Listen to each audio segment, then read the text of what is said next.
இந்த நாளில் நம்ம பார்க்க போகிற செய்தி என்ன அப்படின்னு பார்த்தீங்கன்னா, துதியின் ரகசியங்களை குறித்து நம்ம பார்க்க போகிறோம். துதிப்பதனால் வரக்கூடிய நன்மைகள், துதிப்பதனால் நடக்கக்கூடிய நிகழ்வுகள், துதிப்பது எவ்வளவு அவசியம் என்பது குறித்ததான விஷயங்களை தான் நம்ம இன்னைக்கு பார்க்க போகிறோம். சங்கீதம் 150 அவர் எப்படி துதிக்க வேண்டும் என்பதை குறித்து குறிப்பிட்டிருக்கிறார். துதிப்பதை குறித்து நிறைய குறிப்புகள் வேதாகமத்தில் சொல்லப்பட்டிருந்தாலும் இந்த சங்கீதம் மிகவும் மிகவும் சிறப்பு வாய்ந்தது. இந்த சங்கீதத்தை நீங்கள் வாசிக்கும் பொழுது தெரியும். முதலாவது வசனத்தை வாசிக்கும் பொழுது சொல்லப்பட்டிருக்கிறது, அல்லேலூயா, தேவனை அவருடைய பரிசுத்த ஸ்தலத்தில் துதியுங்கள், அவருடைய வல்லமை விளங்கும் ஆகாய விரிவை பார்த்து அவரை துதியுங்கள். இப்போ முதலாவது நம்ம எப்படி துதிக்கணும் அப்படின்னா, ஃபர்ஸ்ட் ஆஃப் ஆல் தேவனை அவருடைய பரிசுத்த ஸ்தலத்தில் துதிங்க. ஃபஸ்ட்டு ஆலயத்தில், அவருடைய பரிசுத்த ஸ்தலத்தில் துதிக்கணும். நம்ம கூடி வந்திருக்கிறது எங்கே வந்திருக்கிறோம்? ஆலயத்தில் வந்திருக்கிறோம். முதலாவது ஆண்டவருடைய ஆலயத்தில் போய் துதிக்கிறதுக்கு பழக வேண்டும். அதைத்தான் சங்கீதக்காரர் சொல்கிறாரு, தேவனை அவருடைய பரிசுத்த ஸ்தலத்திலே. இப்போ நம்ம அவருடைய பரிசுத்த ஸ்தலம்னா பரலோகத்துக்கு உடனே என்ன செய்ய முடியாது, போக முடியாது. ஆனால் அவர் ஆலயத்தில் நம்மளை பார்க்க என்ன செய்வார், நிச்சயம் வருவார். அப்போ அந்த இடத்துல அவரை துதியுங்க. ரெண்டாவது என்ன போட்டிருக்கு அப்படின்னா, அவருடைய வல்லமை விளங்கும் ஆகாய விரிவை பார்த்து அவரை துதியுங்கள். எல்லாரும் கர்த்தரை துதிங்கன்னு சொல்லும் பொழுது எல்லாரும் எப்படி துதிப்போம்? நம்ம இப்படியா துதிப்போம்?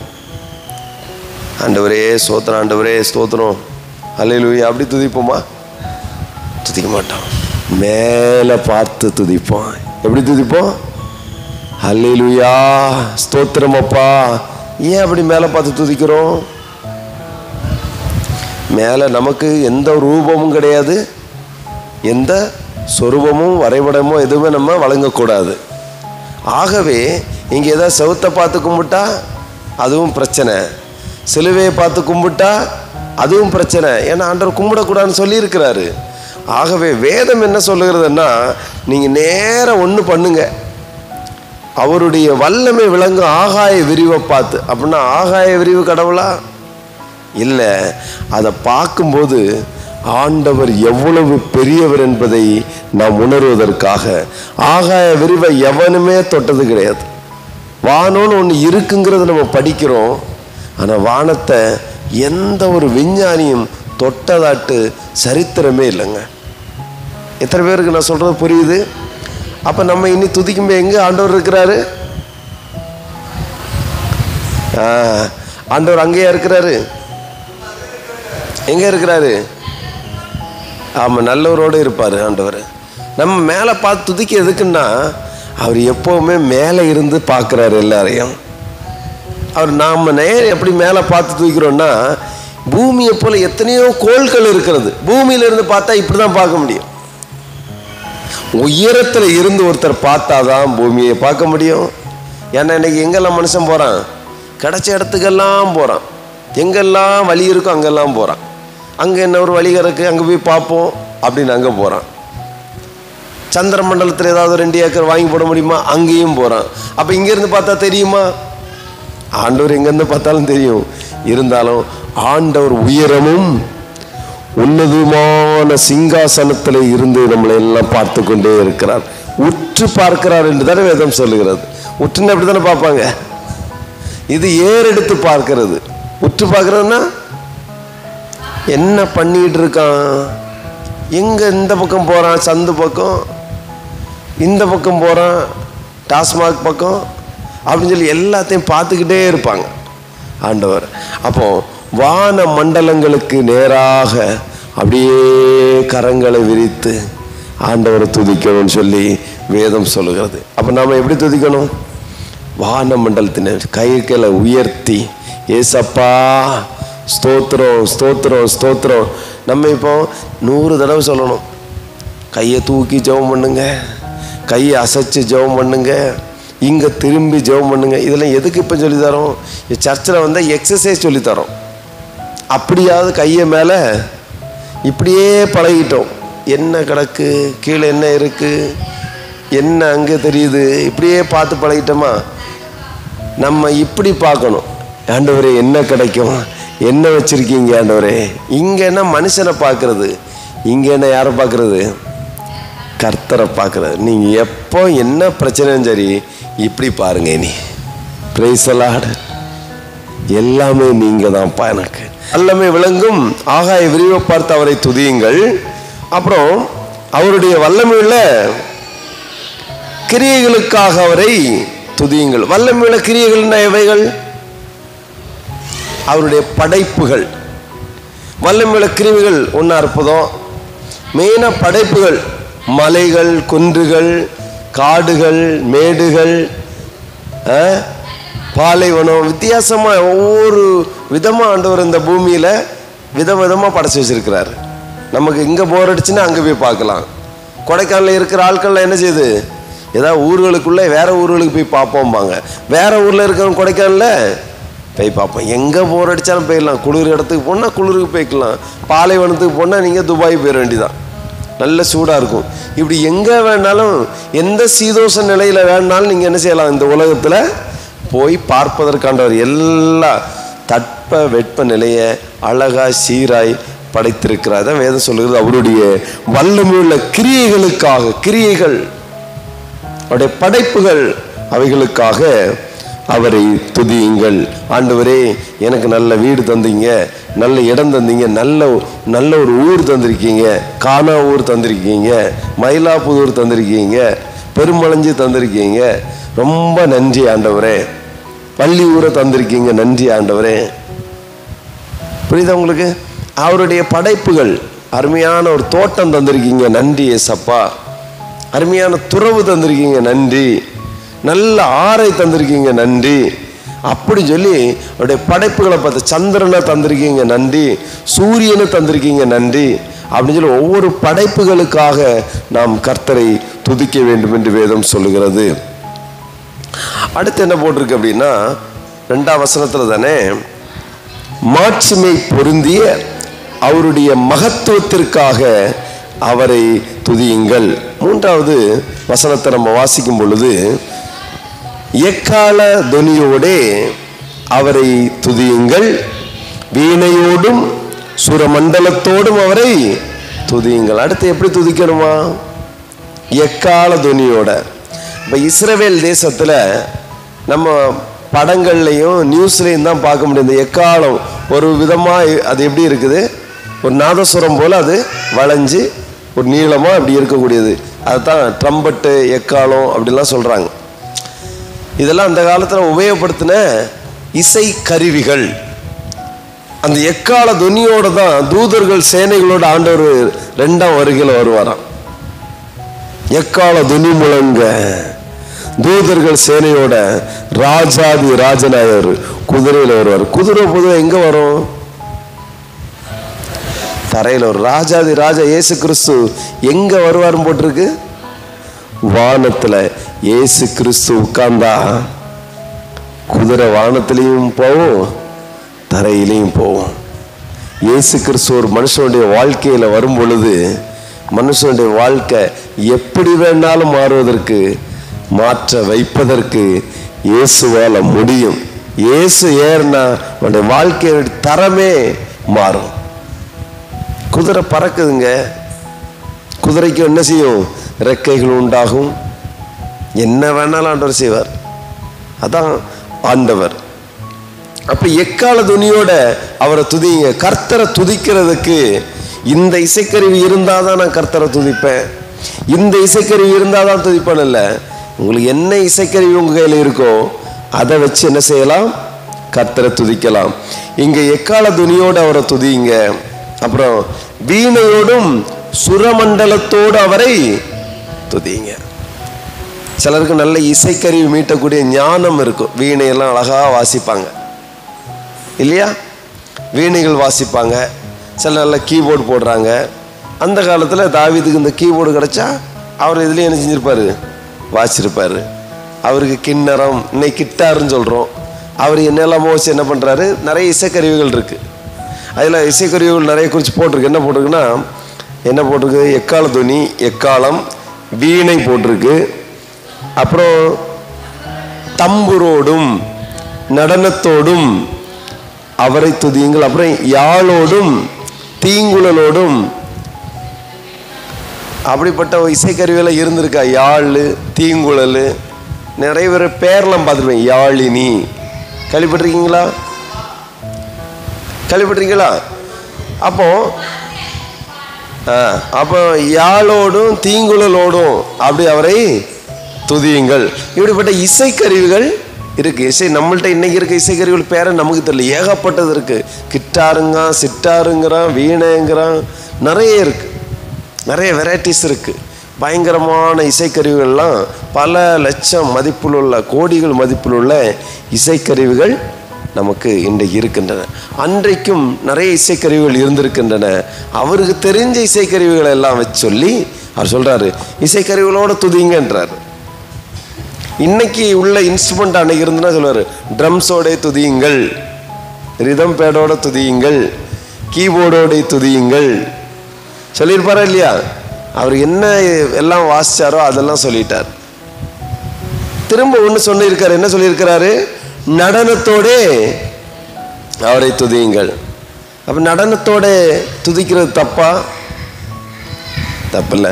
நம்ம சின்ன பிள்ளைகளை ஸ்டேஜில் விட்டு ஆட விட்டு என்ன பண்ணுவோம், நல்லா வேடிக்கை பார்ப்போம். என் பிள்ளை அழகா ஆடுறாளேன்ட்டு நமக்கும் ஆடணும்னு தோணும். ஆனால் என்ன பண்ண மாட்டோம், ஏன்னா தெரியாமல் ஆடுறதில்ல. ஆடுன முதல்ல பக்கத்தில் யாராவது கிண்டல் பண்ணுவாங்க, இந்த வயசில் உனக்கு இது தேவையானு கேட்பாங்க. நம்ம ஆளுங்க அதான் பண்ணுவாங்க, தானும் ஆட மாட்டான், அடுத்தவனே ஆட மாட்டான். ஆனால் சில ஆளுகளுக்கு பார்த்தீங்கன்னா இசைக்கருவியை போட்டவுடனே ஆட்டம் தானே இணைஞ்சிரும், வந்துடும். அது ஹிந்துலேருந்து நீங்கள் வந்திருப்பீங்கன்னா தெரியும். சிலருக்கு கோயிலில் கொட்டடி சத்தம் கேட்ட உடனே அந்த ஆள் எங்கே இருந்தாலும் என்ன பண்ணுவார், ஆடுவார். இது ஒரு பக்கம். சென்னை பக்கம்லாம் நீங்கள் போனீங்கன்னா தார தப்பட்ட சில இசைக்கருவிகள்லாம் இருக்குது. அதை அடிக்க ஆரம்பிச்சிட்டா சில உட்கார்ந்துருக்கவன் எழும்பி அந்த இடத்துல ஆட ஆரம்பிச்சிடுவான். ஏன்னா அவனுக்கு என்ன உண்டாகுது, அந்த வைப்ரேஷன் அவனால் அடக்க முடியும். எவ்வளோ பேர் இருந்தாலும் ஆடிடுவான்.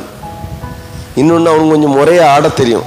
முறை கிளாஸில் படித்தவன் இல்லை, அவனுக்குன்னு அந்த சரீரத்தில் அப்படி ஒரு தாளந்தை ஆண்டவர் கொடுத்துருப்பார். சில குறிப்பிட்ட மக்கள் ஆடுனா அழகாக இருக்கும்.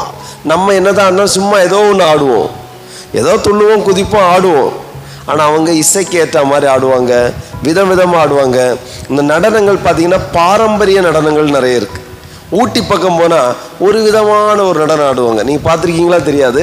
பழங்குடியினருக்குன்னு ஒரு இசை, ஒரு நடனம் இருக்குது. ஆனால் எல்லாரும் ஒரே மாதிரி ஆடுவாங்க. ஒவ்வொரு திருவிழா பண்டிகைன்னு அவங்களுக்கு வரும்பொழுது அவங்க விதவிதமாக ஒரு நடனத்தை ஆடி அவங்க ஏதோ ஒரு கடவுளை வணங்குவாங்க, அந்த கடவுளுக்கு, அல்லது அந்த பாரம்பரியத்தை திருவிழா மாதிரி கொண்டாடுவாங்க. ஆனால் வயசான ஆள் முதற்கொண்டு சின்ன குழந்தை வரைக்கும் ஒரே மாதிரி ஸ்டெப் போட்டு ஆடுறதை நான் பார்த்துருக்கேன். நடனம் என்பது அவரவர் உள்ளத்தில் ஏற்படக்கூடிய மகிழ்ச்சியின் வெளிப்பாடு. ஸோ அன்புக்குரியவர்களே, உண்மையிலே உள்ளத்தில் மகிழ்ச்சி வந்துட்டுனா ஆடணும்னு தோணும். எப்படி தோணும்? ஓடணும்னு தோணும், துள்ளணும்னு தோணும். இதற்கு உதாரணமாக எடுத்துக்காட்டு சிறு பிள்ளைகளை கவனித்து பாருங்கள். அவங்களுக்கு மகிழ்ச்சி வந்துட்டுனா ஆடுவாங்க. அவங்களுக்கு தெரிஞ்ச நடனம் தான்.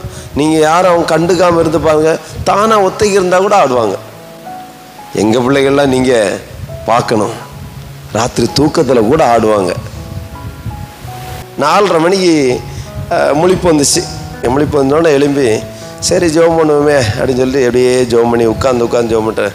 சரி தூக்கம் வருது, எழும்பி நடந்து ஜோம் பண்ணுவோம், தூங்கி விழுந்துடும் போல அப்படின்னு சொல்லிட்டு நடந்து ஜோம் பண்ணிக்கிட்டே இருந்தேன்.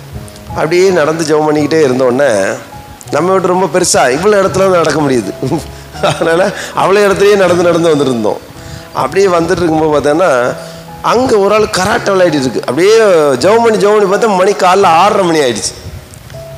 6 நேரம் கொஞ்சம் விடிகிற மாதிரி இருக்கான்னு பார்த்தா நம்ம ஆள் பெட்டில் கிடந்து யாரையோ எட்டி ஒரே மிதி. பயங்கர மிதி. என்னடா போய் பார்த்தாச்சுன்னா சோரில் போய் மிதித்து காலைகளை உடச்சிடக்கூடாதுன்னு சொல்லிட்டு, ஏன்னா அடிக்கடி நடக்கும். நைட்டு 2 மணிக்கு 1 மணிக்கு திடீர்னு இங்கிலீஷ்லாம் பேசுவான். அவன் no no no no no no no no போ போ போ போன்றுவாங்க. என்னெல்லாமோ பேசுவான். திடீர்னு பேய் விரட்டுற வேலையெல்லாம் நடக்கும். பேய் விரட்டுற வேலை. எனக்கு ராத்திரி எழுப்பி ஏசப்பா சோத்திரம் ஏசு நாமத்தில் போ பிசாசு, எனக்கு பேய் விரட்டுற வேலை. எனக்கு சில டைம் வேலைகள்லாம் பண்ணுவாப்புல. விட்டுரு விட்டுரு விட்டுருலாம் கதை நடக்கும். சரி, அப்படி நடக்கும். அப்புறம் ஜெபம் பண்ணி உள்ள படுக்க வச்சுட்டு காலையை கேட்கணுச்சா மறந்துடுவோம் சில அன்னைக்கு. இதே மாதிரி வைப்ரேஷன் மனுஷனுக்கு உள்ளத்தில். இதே போல் பிள்ளைங்க கடைக்கு அனுப்பி பாருங்கள், அவங்க போகிற வழியில் ஒரு சின்ன ஒரு டான்ஸை போட்டு போவாங்க. இங்கே ஒரு ஆட்டம் அங்கே ஒரு ஆட்டம், யாரும் பார்க்காம அது பாட்டு உள்ளத்தில் அவங்களுக்கு ஒரு கற்பனை. அந்த கற்பனையில் என்ன பண்ணுவாங்க, அவங்க பாட்டு ஒரு பாட்டையும் பாடிட்டு ஆடிட்டு போவாங்க. பார்த்துருக்கீங்களா? நீங்கள் ஒரு கூடை கையில் கொடுங்க, அந்த கூடையும் சேர்ந்து ஆடும். அப்படி பார்த்துருக்கீங்க, நிறைய பிள்ளைங்க அப்படி ஆடுவாங்க. பாட்டுகளை பாடி மனசுக்குள்ளே அதுக்கு என்ன வைப்ரேஷன் வருதோ அதை பாடி உடனே என்ன செய்வாங்க, வெளிப்படுத்துவாங்க. நம்ம ஆளுங்க என்ன பண்ணுவாங்க, பெரிய ஆட்கள் யாரா பாத்திரமலே என்ன சொல்லுவாங்களோன்னு சொல்லி ஆடாமல் இருப்பாங்க. ஆனால் இந்த மலைவாழ் மக்கள், இன்னும் குறிப்பிட்ட மக்கள் ஒரு குரூப் பாட்டு அந்த இயர் வரும்போது, அந்த சவுண்டு கேட்கும்போது, அந்த மியூசிக் கேட்கும்போது உடனே என்ன செய்வாங்க, எழும்பி குரூப்பாக டான்ஸ் ஆட ஆரம்பிச்சிடுவாங்க. அப்போ நடனங்கிறது ஒரு தப்பான விஷயமே இல்லை. அப்போ சந்தோஷத்தின் வெளிப்பாடு தான் என்னது. ஆனால் நடனத்தில் பல வகைகள் இருக்கு. என்ன வகைகள் இருக்கு? தாறுமாறா ஒழுங்காக ஆடக்கூடியது ஒன்று இருக்கு, தாறுமாறா ஆடக்கூடிய ஒன்று இருக்கு. இன்னும் தவறான முறை, தவறான அசைவு. சில அசைவு வேற மாதிரி தவறான ஒரு விதத்தில் இருக்கும். அந்த அசைவுகளை போட தான் நம்ம என்ன செய்யக்கூடாது, ஆடக்கூடாது. ஒரு அலங்கோல் ஆட்டம்னு சொல்லுவாங்க. அந்த அலங்கோல் ஆட்டம் தான் நம்மளுக்கு ஆவாதே தவிர, மற்றபடி நடனமாடி ஸ்தோத்தரிப்பது நல்லது. அப்போ வேதம் சொல்லுகிறது, தம்புரோடும் நடனத்தோடும் அவரை துதியுங்கள். தப்பு இல்லை. அதனால ஆடி பாடி துதிக்கிறவங்கள நான் ஆட பிடிக்காதவங்க குறை சொல்லக்கூடாது. Praise the Lord. நீங்கள் ஆடி துதிங்க, பாடி துதிங்க, என்ன வேணாலும் துதிங்க. அதான் ஃபாதர் பெர்கமன்ஸு தான் முதல்ல நமக்கு தெரிஞ்சவர். மேடையில் நடனமாடி பாடி துதிச்சவர் முதல்ல நமக்கு தெரிஞ்ச வட்டாரத்தில் யார்? ஃபாதர் பெர்கமன்ஸ். ஃபாதர் பெர்கமன்ஸ் எனக்கு நல்ல நினைவு இருக்குது.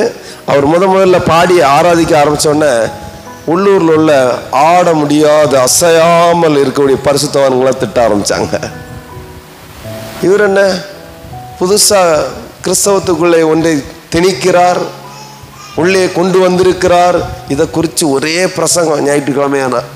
ஏன்னா இவன் இதுவரைக்கும் என்ன பார்த்ததில்லை, நடனம் ஆடி துதிச்சதை பார்த்ததே இல்லை. ஸ்டேஜ் ஆண்டவருடைய பரிசுத்த ஸ்தலத்தில் துள்ளி விட்டார், குதித்து விட்டார் சொல்லி ஒரே பிரச்சனை. ஃபாதரை போட்டு பாடாப்படுத்திட்டாங்க. அவர் அங்கே பாடி துதிச்சாருன்னா ரோமன் கத்தோலிக்கிலேருந்து அவர் வெளியே தள்ளினாங்க. இங்கெல்லாம் இப்படி தான் உடை அணிந்து, இப்படி தான் நின்று பிரசங்கம் பண்ணணும், இப்படி தான் பாடணும்னு அங்கே ஒரு முறை இருக்குது. சபை கட்டுப்பாடு அல்லது ரோமன் கேத்தலிக்க ஒரு கட்டுப்பாடு இருக்குது. இவர் அதெல்லாம் மீறிடுவார். அவர் பாட்டுக்கு இறங்கி பாட்டுக்கு ஆடுவார், டான்ஸ் ஆடுவார். எங்கேயா சர்ச்சுக்கு பிரசங்கத்தை கூட்டம் போல இந்த ஆல்டர்லாம் எடுத்து மாற்றிருங்கப்பா, எனக்கு ஸ்டேஜில் கொஞ்சம் இடம் என்ன பண்ணுங்க, ஃபாதர் வரார் எல்லாம் எடுத்து மாற்று.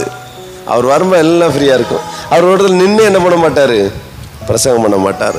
நடனமாடி ஸ்தோத்தரிப்பேன் நாதா, நான் உம்மை துதிப்பேன், கைத்தாள ஓசையுடன் கர்த்தா நான் உம்மை துதிப்பேன். அல்லேலூயா.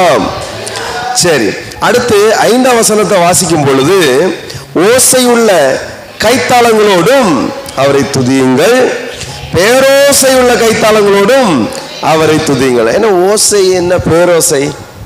சில பார்த்தீங்கன்னா நல்ல கல்வி ஞானம் இருக்கும், அந்த இசை ஞானம் இருக்கும், கரெக்டாக அந்த பீட்டுக்கு என்ன செய்வாங்க, அந்த பாட்டுக்கு ஏற்ற மாதிரி கை தட்டுவாங்க.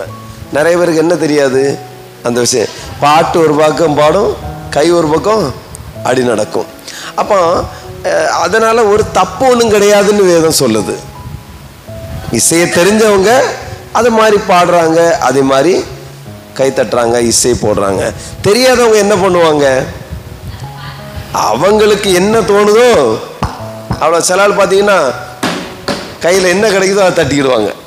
என்ன பண்ணுவாங்க?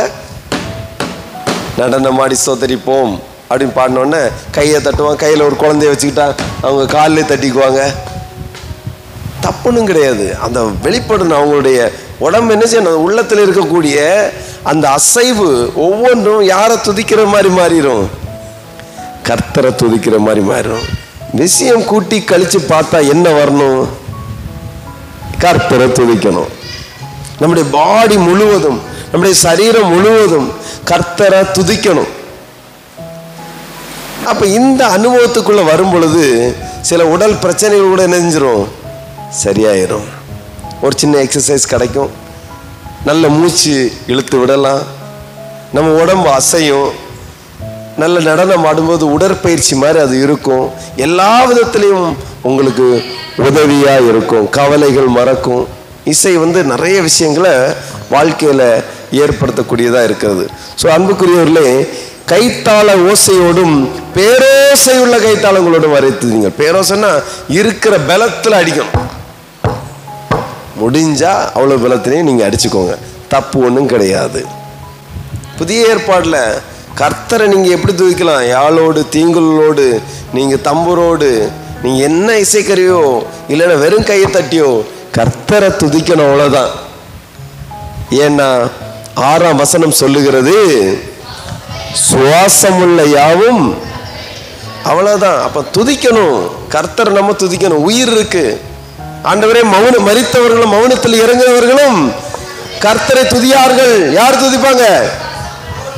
உயிரோடு இருக்கிற நாமோ இது முதல் என்னென்னைக்கும் கர்த்தரை துதிப்போம். இப்ப எத்தனை பேருக்கு உயிர் இருக்கு? சண்டை போடும்போது மட்டும்தான் எங்க உயிர் வெளிப்படுவியா? இப்ப என்ன செய்யாது? சண்டை போடும்போது பார்க்கலாம், அப்படியே எங்க இருந்து சவுண்டு வருதுன்னு தெரியாது, அப்படி வரும். நம்ம அந்த அளவுக்கு நம்ம கர்த்தரை துதிக்க வேண்டும். இப்போ நடனத்தோடோ உட்கார்ந்தோ நடந்தோ எப்படி வேணாலும் துதிக்கலாம். ஈவன் நீங்கள் வேலை செஞ்சிட்டு இருக்கும்போது கூட என்ன பண்ணலாம்? கர்த்தரை துதிக்கலாம். ஒரு காலகட்டங்களில் நம்ம பார்க்கும்போது நிறைய பேர் தேவ பிள்ளைகள் அநேகர் வெளிப்புறமாக அப்படி பேசிட்டு போவாங்க. ஸ்தோத்திரம் ஸ்தோத்திரம் ஸ்தோத்திரம் ஸ்தோத்திரம். பார்த்துருக்கீங்களா? ஒரு டைம்ல எல்லாம் எனக்கு நினைவு தெரிஞ்சு நிறைய பேர் பார்ப்போம், ஸ்தோத்திரம் ஸ்தோத்திரம். அவங்க நடக்கும்போது பஸ்ஸில் எல்லா இடம் வெளியே சத்தம் கேட்குற மாதிரி ஸ்தோத்திரம் சொல்லுவாங்க. இப்போ அப்படி யாராவது பார்த்துருக்கீங்களா? ஏன் அப்படி ஸ்டாப் பண்ணிட்டாங்க தெரியுமா? பாதி பேர் எதனால் நிறுத்துறாங்கன்னா, நம்ம கிறிஸ்தவங்களே பெரிய மிஞ்சின பரிசுத்தம் போகிறான், நீ எப்போ ஸ்தோத்திரம் பண்ணிகிட்டே தான் இருப்பான். டேங்கப்பா, கடவுளுக்கு கூட போகிறானாக்கும். இவனை பற்றி எனக்கு தெரியாதா? இவனுக்கு அப்பனை தெரியாதா? எனக்கு பெரிய சோத்திரம், இப்போ மட்டும் பரிசுத்தம் பேசுகிறான். இவன் அப்புறம் வாயை அணிஞ்சிருவான், அடைச்சிருவான். என்னைக்கோ ஒரு செஞ்ச பாவத்தையும் என்னைக்கு சொல்லி காட்டி வாயை அடைச்சிருவாங்க. இன்னும் ஒரு சிலர் என்ன பண்ணாங்கன்னா, உண்மையிலேயே தான் பெரிய பரிசுத்தவாங்க காட்டுறதுக்காக என்ன பண்ணாங்க? ஸ்தோத்திரம் ஸ்தோத்திரம், சிரிக்க மாட்டான், அப்படியே ஸ்தோத்திரம் ஆண்டவரோடு அப்படி இருக்கிற, அப்படியே நான் ஆண்டவராதான், ஆண்டவரை கேட்காம நான் எதுவுமே பண்றது இல்லைன்னு பேசுவான். ஆண்டவருக்கு பக்கத்து வீட்டுக்கார மாதிரியே பேசிட்டு இருப்பான். அவன் பார்த்தீங்கன்னா எப்போ பார்த்தாலும் சோத்திரம் சோத்திரம். அடுத்தவங்களை பார்த்துட்டா சோத்திர சத்தம் அதிகமாக, சோத்திரம் சோத்திரம் சோத்திரம் சோத்திரம் சோத்திரம் அங்கே கேட்கணும். சர்ச்சில் இருந்தாலும் அதே மாதிரி சோத்திரம் போடுறது எல்லாரும் அவரை கவனிக்கணும், ஃபோக்கஸ் அங்கே வரணும். சோத்திரம் சோத்திரம் சோத்திரம். சில ஆட்கள் ஒரு சர்ச்சுக்கு நான் போயிருந்தேன். அங்கே என்ன பார்த்தீங்கன்னா எல்லாம் ஒயிட் அண்ட் ஒயிட்டாக உட்காந்துருந்தாங்க. ஆண்டேங்க அப்பா, நான் மட்டும்தான் கலர் திருடம் போல போய் பின்னால் உட்காந்தேன். ஏன்னா எல்லாரும் என்ன எப்படி பார்த்தாங்க? ஆகாதவன் ஒருத்தன் வந்திருக்கான், அந்த மாதிரி தான் என்ன பார்த்தாங்க. ட்ரெஸ்ஸு கலரில் இருந்தனால நான் பார்த்துட்டு வேற எங்கேயே வந்துட்டனோ, என்ன ஏன் ஒரு மாதிரி பார்க்குறேன், அருவருப்பாக பார்க்குறாங்க. பார்த்தா நான் என்னத்தில் வந்திருக்கேன்? கலர் ட்ரெஸ்ஸில் போயிட்டேன். என்ன பார்த்தோன்னா ஒருத்தருக்கு சவுண்டு, ஸ்தோத்திரம் ஸ்தோத்திரம் ஸ்தோத்திரம் ஸ்தோத்திரம் ஆண்டவரே ஸ்தோத்திரம் ஆண்டவரே ஸ்தோத்திரம் ஆண்டவர். என்ன அப்பா, அவர் சொல்கிறதே அடிச்சிருவேன்டா, வெடிச்சிருவேன் அப்படின்ற மாதிரி இருந்தது. அடா பாவி, என்னையா நான் எதுக்கு வந்தேன்?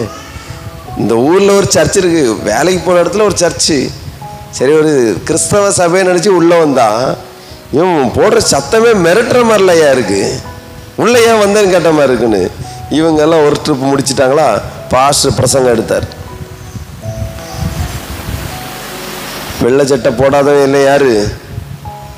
பாவி. கலர்லாம் யாருக்குள்ளது? அப்போ அவங்க பார்வையில் பிசாசுக்குள்ளது.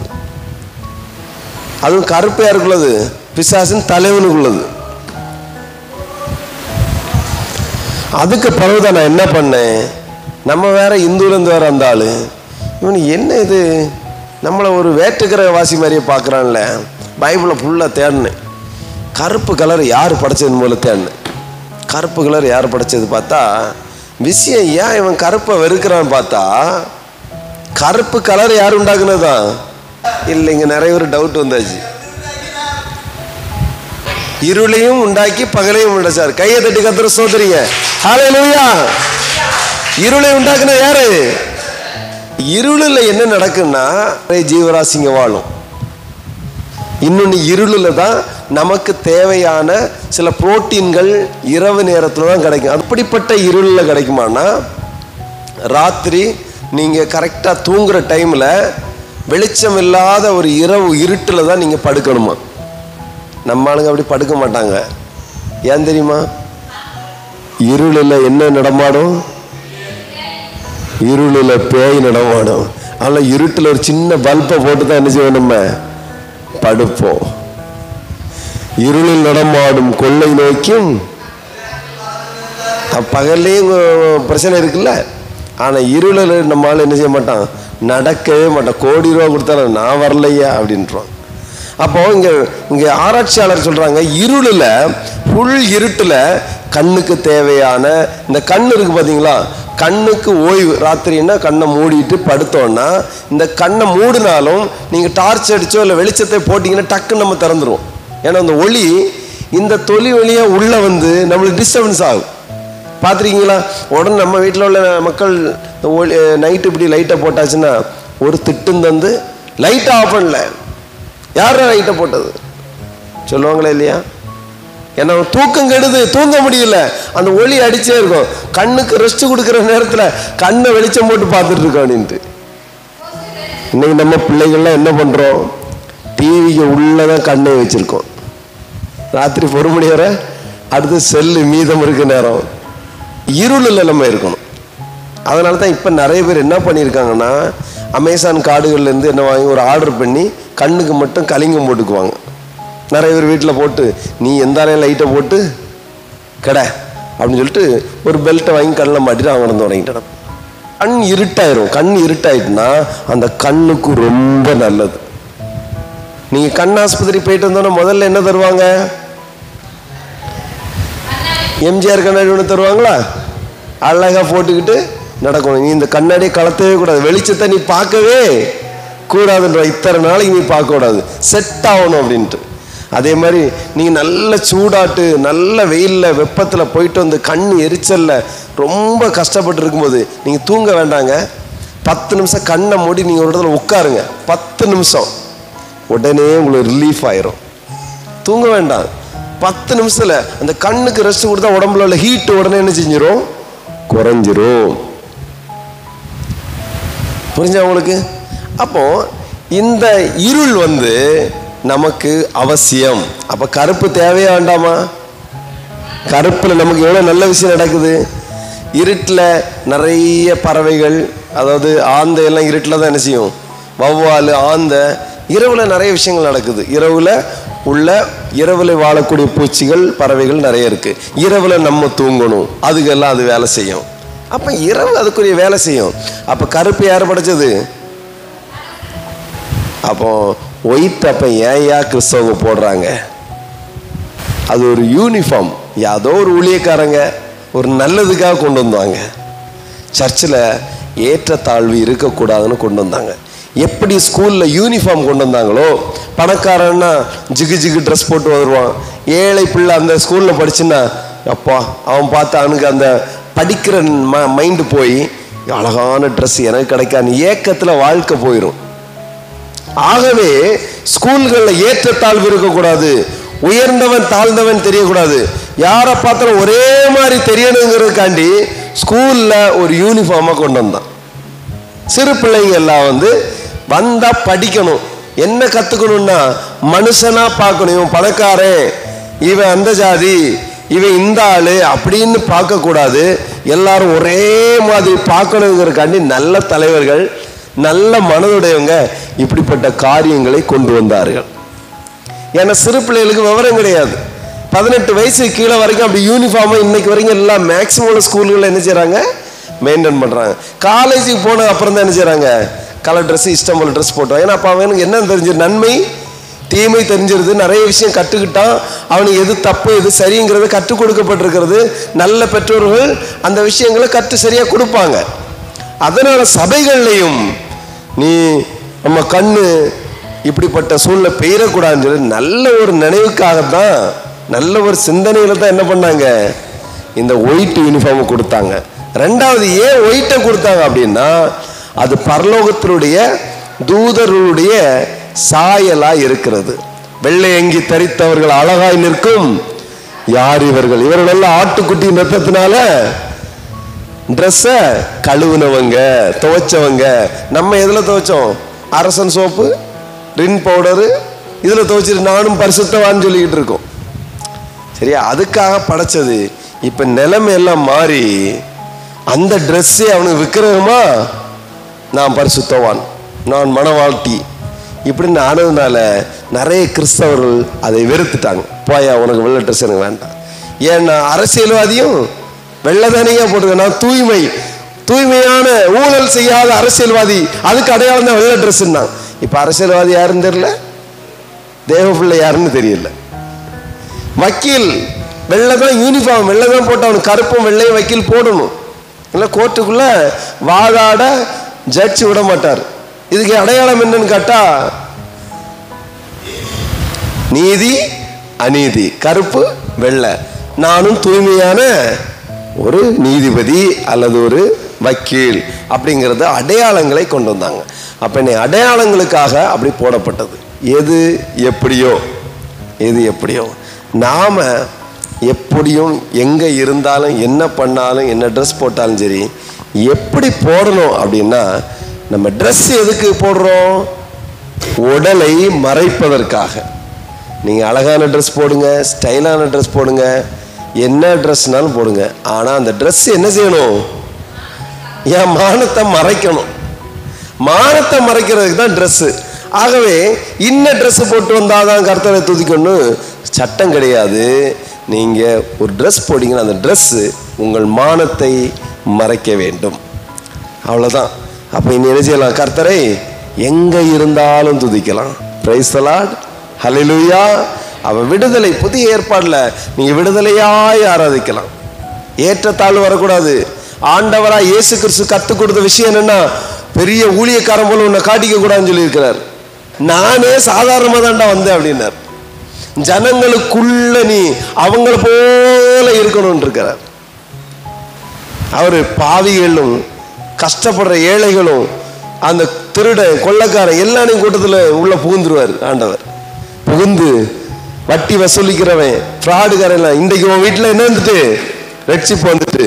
அன்னைக்கு சொன்னாங்க, பார்த்தேன் அவர் திருடனும் வீட்டில் போய் இவர் என்ன செய்யறாரு, சாப்பிட்றாரு, விபச்சாரிய தொட்டு பேசுறாரு. அப்படிலாம் பேசுறாங்களா இல்லையா மக்கள்? நம்ம நோக்கம் நம்ம எப்படி இருக்கணும்னா, நம்ம பெரிய ஆள்னு காட்டிக்காம இயேசுவின் சீசனாக மாறிடணும். டிஃப்ரெண்ட் காட்டக்கூடாது. இன்னைக்கு நிறைய பேர் இன்னைக்கு எதை பண்றாங்க, மகா பரிசுத்த ஸ்தலத்தில் நிற்கிறேன், இது பரிசுத்த ஸ்தலம், பிள்ளைகளை ஏறக்கூடாது, நீ குளிக்காம வந்தா இங்க நிக்க கூடாது, தொடக்கூடாது. நேத்தானியா ஒருத்தன் பீடி குடிச்சு தானே இந்த கல்லை கட்டினான், கொத்தனார் பீடியை வாயில வச்சுட்டு தானே இந்த கல் எடுத்து அடுக்கணும். அப்பவும் பரிசுத்தம் எங்க போச்சு? சும்மா மக்களை பயம் காட்டுறது. அன்புக்குரியவர்களே, சபையில ஒழுக்கம் வேண்டும், அவ்வளவுதான். பிரசங்கம் பண்ணும்போது இடையில என்ன செய்யக்கூடாது, பேசக்கூடாது. ஒரு ஒழுக்கம். அதுல கடவுள் ஒன்றும் அடிக்க போறது இல்லை. ஏன்னா டைமுக்கு பிரசங்கம் என்ன செய்யாது, முடியாது. ஒருத்தர் அரை மணிக்கு ஒரு கிளாஸ் பாடம் எடுப்பாங்க, வாத்தியாரு பாடம் எடுக்கும், இடையிலேயே பேசிக்கிட்டு இருந்தா கேள்வி நேரம்னு ஒன்று கொடுப்பாங்க. அந்த நேரத்தில் நீங்க கேட்டுக்கணும். நீங்க இல்லாம நீங்க பண்ணினீங்கன்னா அவரு 1 மணிக்கு ஆனாலும் சரி பாடம் எழுத முடியாது, 2 மணிக்கு ஆனாலும் பாடம், அவரு கவனம் செதறிக்கிட்டே இருக்கும், டைம் போயிட்டே இருக்கும். சபையில் ஒரு ஒழுக்கம். சபையில் வந்து ஒரு 2 மணி நேரம் ஆண்டவருடைய சமூகத்தில் வந்திருக்கப்பா, வீட்டில் சாப்பிட்டுக்கணும், வீட்டில் விளையாடிக்கணும், வீட்டில் திட்டிக்கணும், வீட்டில் பேசிக்கணும். இங்கே வந்து என்ன பண்ணணும்? இங்கே என்ன பேசப்படுதோ அதை கேட்டுக்கிட்டு இருக்கணும். முடிஞ்ச பிறகு என்ன செய்யணும்? சந்தேகம் கேட்டுக்கணும். நான் ஏதாவது கேள்வி கேட்டால் அந்த டைம் பதில் சொல்லிக்கணும். புரிஞ்சவங்களுக்கு? தேவ பிள்ளைகள் பேசிகிட்டே இருக்கக்கூடாது. அது சபையில் ஒரு நாகரிகமான ஒழுங்கு, அவ்வளோதான். சாப்பிட்றதா இருக்கட்டும், மற்றவங்களுக்கு டிஸ்டர்பன்ஸ் இல்லாமல் வெளியே போய் அந்த பிள்ளைகளுக்கு கொடுக்கறது எடுக்கிறது, இதெல்லாம் ஒரு நாகரிகம், அவ்வளோதான். இது தேவன் நினைச்ச மாட்டார். ஆனால் பழைய ஏற்பாடு படி இப்படிலாம் பண்ணிங்களா? என்ன அடி? ஒரே அடி. பூமி என்ன செய்யும்? 2 பிளக்கும். எல்லாம் எங்க போவீங்க? இப்போ உங்களுக்கு என்ன பிரச்சனை இல்லை? ஒரு பிரச்சனை இல்லை. இஷ்டம் போல வரலாம், இஷ்டம் போல போகலாம். டைமுக்கு எங்க இருக்கணும்? இல்லைன்னா என்ன நடக்கும்? அடி. பூமி பிளந்து உள்ள கொண்டு போயிடுவாங்களே. ஸோ கிறிஸ்துவுக்குள் அன்பானவர்களே, நாம் கர்த்தரை துதிக்கிறதற்கு நமக்கு இப்படி தான் வரைமுறைகள் கிடையாது. ஆனால் கர்த்தரை துதிப்பதற்கு 1000 விஷயங்கள் நமக்கு இருக்குது. ஆகாய மண்டலத்தை பார்த்து துதிக்கலாம், இலைகளை பார்த்து துதிக்கலாம். அப்போ ஆண்டவருடைய படைப்பை பாரு, பூக்களை பார்த்து துதிக்கலாம். எப்படிப்பட்ட மனிதர்கள் எல்லாம் ஆண்டவர் படைச்சிருக்கிறாரு. இரவை உண்டாக்கி இரவை படைத்து பகலையும் படைச்சிருக்காரு. சூரியனை படைச்சு சந்திரனையும் படைச்சிருக்கிறாரு. எல்லாத்தையும் உண்டு பண்ண தேவனை நாம் எப்பவும் துதிக்கணும்.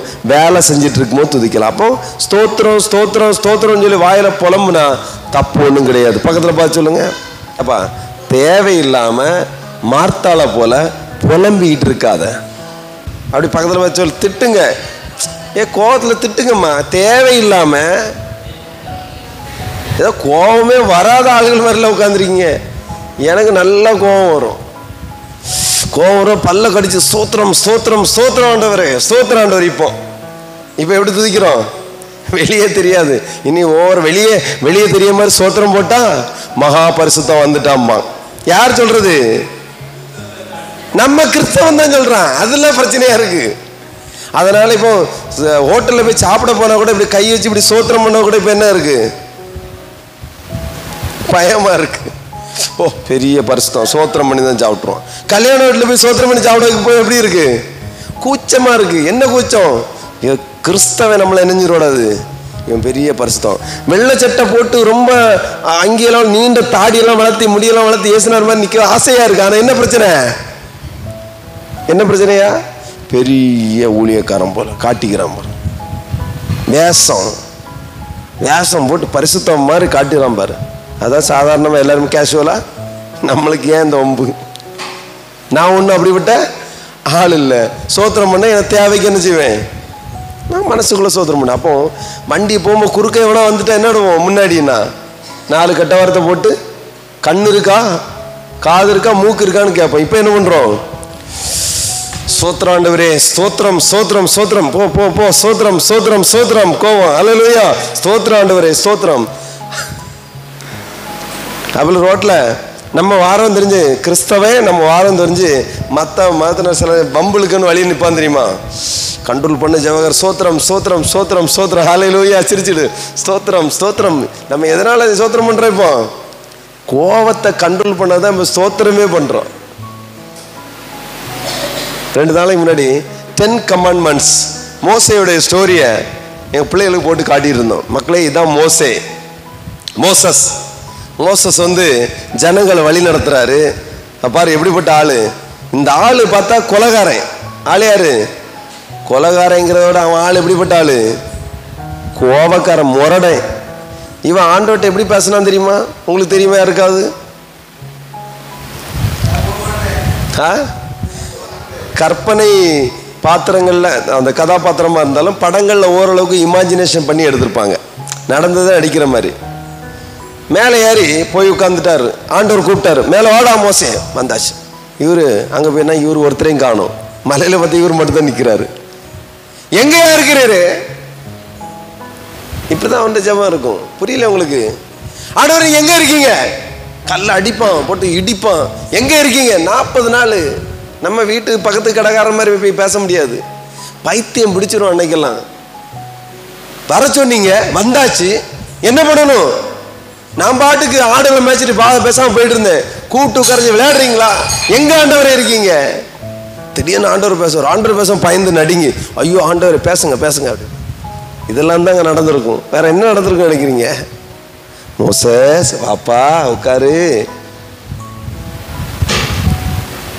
இதெல்லாம் முடிச்சுட்டு 40 நாள் கீழே நம்ம ஆளுங்க மேலே மோசே போன ஆளை காணவே, அவனையும் காணல, நம்மளோட பேசுற ஆண்டவரையும்.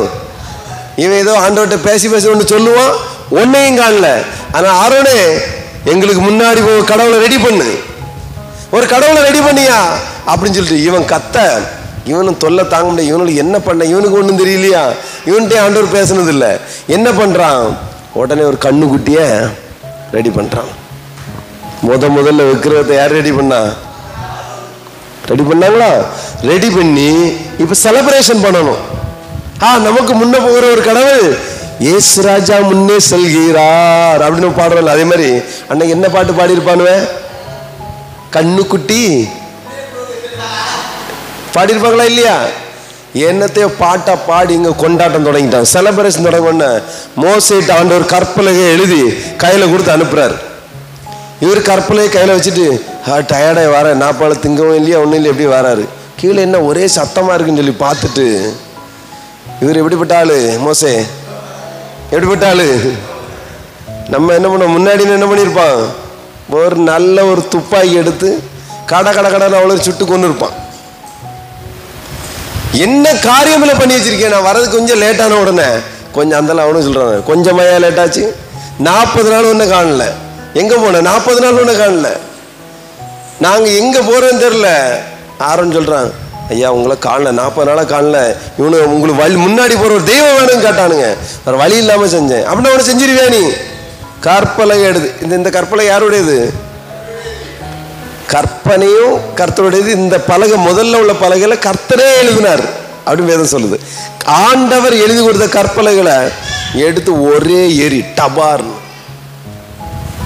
கோபம். ஹல்லேலூயா. கோபத்துல எரிஞ்சு உடைச்சிட்டு கர்த்தரின் பட்சத்தில் நிற்கிறவன் யார்? வாங்கடா. அவ்வளவு பேர் நிக்க வச்சான். கொஞ்சம் பேர் வந்தான், மீது வராதவன்ல குத்தி கொன்னுரு அவ்வளவு பேரும் வெட்டி கொண்டு போட்டானு. ஏன்னா பார்க்கும்போது இந்த கடவுள் மேலே கோவம். இந்த அதிகாரத்தை முதல்ல வாசிக்கும் போது என்னையே ஆண்டவர், நம்மளுக்கே இறக்க குணம் வருது. இந்த மனுஷன் கடவுள் பயங்கர கோபக்காரருங்கிறது அதில் தான் தெரிஞ்சோம். அதனால கோவப்படுறவங்கள தப்பா நினைக்காதீங்க. இப்பதான் நிறைய பேர் பெருமிச்சு விடுறாங்க, நான் கோவப்பட்ட அப்ப சரிதான். அதெல்லாம் கோபம் எல்லாருக்குள்ளே இருக்கும். ஆனா இன்னைக்கு ஸ்தோத்திரம் பண்றதுக்கும் பைபிளை ஏன் தூக்குறோம் தெரியுமா? பரிசுத்தவான் தூக்கல. இத தூக்கலன்னா பல முறை ஜெயிலுக்கு போயிட்டு வந்திருக்கணும். பண்ற சேட்டைக்கு என்ன பண்ணிருக்கணும்? ரோட்ல நீ வழி விட மாட்டியாட, நீ வண்டி வச்சு ஒரு இடி. இப்ப என்ன பண்றோம்? சோத்திரம் சோத்திரம் ஆண்டவரே, சோத்திரம் சோத்திரம் சோத்திரம் மடி பண்றது. ஃப்ரெண்ட்ல எவனோக்கு இருக்கும், சரி சரி போ போ, சோத்திரம் சோத்திரம் சோத்திரம் சோத்திரம் ஆண்டவரே, சோத்திரம் ஆண்டவரே. ஆண்டவரை துதிக்கிறோமோ இல்லையோ, கண்ட்ரோல். சோத்திர ஆண்டவரே, சோத்திர ஆண்டவரே, சோத்திர ஆண்டவரே. துதியில எவ்வளவு விஷயங்கள் இருக்கு பாத்தீங்களா? அப்ப கர்த்தரை துதிக்கும் பொழுது செல்ஃப் கண்ட்ரோல். நம்ம என்ன பண்றோம்? நம்ம கோவக்காரங்க, மோசே கோவக்காரன். அதனால எந்த கோவம் எந்த சூழ்நிலை வந்தாலும் சரி என்ன பண்ணக்கூடாது? அடுத்தவங்களை காட்டு சோத்திரம் பண்ணணும். சோத்திர ஆண்டவரே, சோத்திர ஆண்டவரே. வழியில கத்துறதுக்கு வெக்கமா இருந்த மனசுக்குள்ள நெஞ்சிடணும். ஸ்தோத்திரம் ஸ்தோத்திரம் ஸ்தோத்திரம் ஸ்தோத்திர ஆண்டவரே, ஸ்தோத்திர ஆண்டவரே, ஆண்டவரே ஸ்தோத்திரம் ஸ்தோத்திரம். பரீட்சை எழுதும்போது ஸ்தோத்திர ஆண்டவரே, ஸ்தோத்திர ஆண்டவரே. இல்லை இப்போ என்ன செய்யலாம்? டெய்லி கர்த்தரை துதிக்கணும். கெட்ட வார்த்தையோ திட்டவாம இஷ்டம் போல துதிக்கலாம்.